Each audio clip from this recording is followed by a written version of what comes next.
Bienvenue sur Work in Process, le podcast dédié aux entrepreneurs qui veulent bosser moins mais mieux en ayant une croissance pérenne. Alors, si vous voulez allier croissance et sérénité, performance et flexibilité, abonnez-vous. Ce podcast va devenir votre outil préféré. Je suis Marine Aubaré, business designer. Ma passion ? Décortiquer vos problèmes et vous proposer des solutions innovantes et performantes. Bienvenue dans l'aventure. Bonjour à tous et bienvenue dans un nouvel épisode captivant de Work in Process. Aujourd'hui, on va parler d'un outil surpuissant pour simplifier votre quotidien entrepreneurial. Pour ceux qui me connaissent bien, c'est même mon outil préféré. C'est la loi de Pareto. Si vous voulez gagner en efficacité et en simplicité dans votre quotidien d'entrepreneur, cette loi et surtout cet épisode sont faits pour vous. Alors, on va commencer par rappeler le principe de la loi de Pareto pour les retardataires. Cette loi, elle est aussi connue sous le nom du principe des 80-20. Elle veut simplement dire que 80% de vos résultats, peu importe le domaine, sont souvent générés par 20% de vos efforts.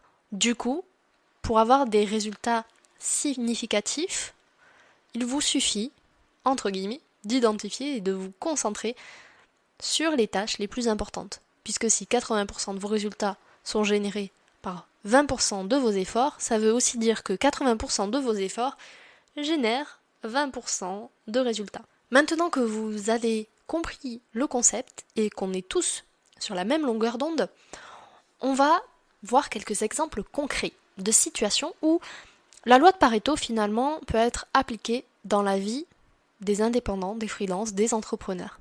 Parmi ces exemples, je peux vous citer l'identification des clients les plus rentables.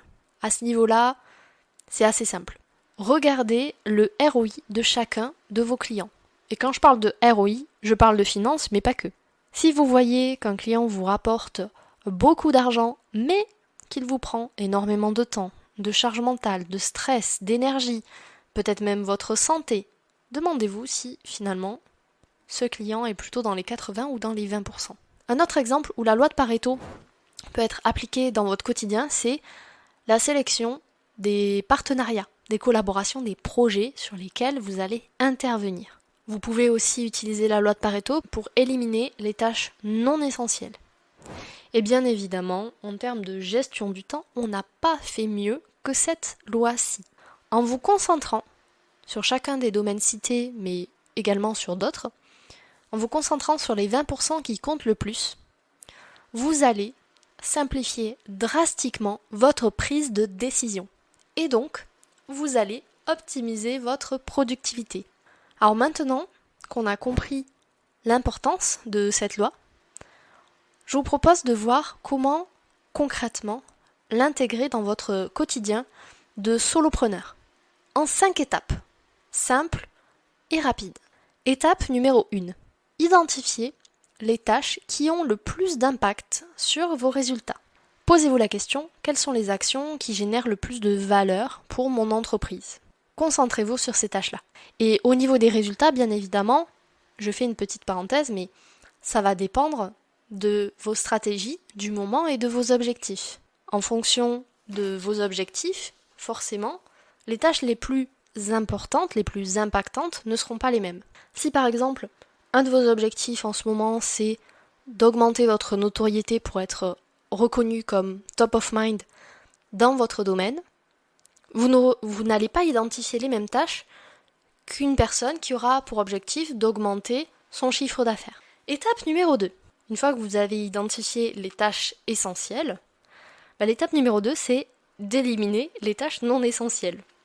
Ça semble simple, mais dites-vous qu'il y a une majorité des tâches que vous allez devoir éliminer et qui sont pourtant importantes pour votre entreprise. Par exemple, l'administratif. La plupart des solopreneurs n'aiment pas trop ça. Pourtant, il faut que sur les tâches qui sont non essentielles, encore une fois en fonction de vos objectifs et de votre stratégie, il faut que vous soyez prêt à soit les déléguer, les automatiser ou, selon le cas, les éliminer complètement. Vous aurez compris que éliminer complètement l'administratif en France, c'est mal parti. Étape numéro 3. On a gardé les tâches les plus essentielles, mais ça ne suffit pas pour vraiment utiliser la loi de Pareto à son plein potentiel. Dans cette étape, vous allez devoir prioriser les tâches restantes, donc les tâches essentielles, en fonction de leur impact. Classez ces tâches-là en fonction de leur niveau de contribution à vos résultats. Portez votre attention sur les tâches qui ont la plus haute valeur et faites en sorte de les accomplir en premier dans votre planning, qu'il soit quotidien ou hebdomadaire. Étape numéro 4. Ce que je vous invite à faire, c'est d'adopter une approche proactive pour limiter les tâches non essentielles. Elles vont apparaître, comme les champignons à l'automne, de façon intempestive. Et ces tâches-là pourraient vous détourner de vos priorités. Donc sur cette étape, vous allez devoir apprendre à dire non lorsque c'est nécessaire. Et encore une fois, on fait la boucle avec l'étape numéro 2, c'est quand une nouvelle tâche non essentielle apparaît, voyez si vous pouvez la déléguer, l'automatiser ou l'éliminer complètement. Et la dernière étape de ce processus, c'est de réévaluer très régulièrement votre liste de tâches. Et comme je l'ai dit à l'étape 1, de l'ajuster en fonction des résultats que vous voulez obtenir, de vos objectifs et de vos stratégies. Pensez que, en ce qui concerne l'organisation, la gestion de projet, la gestion opérationnelle quand on est solopreneur, ça demande pas mal de flexibilité. Et ça va vous demander de vous adapter finalement au changement de votre environnement. La loi de Pareto, je l'aime énormément parce qu'elle permet de rester concentré, focus sur l'essentiel, tout en vous adaptant au changement de votre environnement, aux circonstances. Alors voilà, c'est tout pour aujourd'hui, pour ce process. J'espère que ces conseils vous aideront à simplifier votre quotidien d'entrepreneur en utilisant la loi de Pareto. N'hésitez pas à mettre en pratique ces principes dès cette semaine et à partager avec moi les résultats que vous obtenez sur LinkedIn. Avant de conclure, je voulais vous rappeler une chose. Appliquer la loi de Pareto dans votre vie professionnelle va simplifier votre quotidien pour avoir des résultats remarquables. Mais ça va aussi libérer votre charge mentale. Vous verrez, vous m'en direz des nouvelles. Je vous retrouve très vite pour de nouveaux process pour améliorer votre quotidien d'entrepreneur. Voilà, cet épisode est maintenant terminé. Merci pour votre écoute. Je vous souhaite à tous une belle journée, soirée et à très bientôt dans le podcast. Bye! Cet épisode t'a plu? Tu peux le partager en me taguant ou lui laisser 5 étoiles sur Apple Podcast. Encore merci pour ton écoute, à très vite!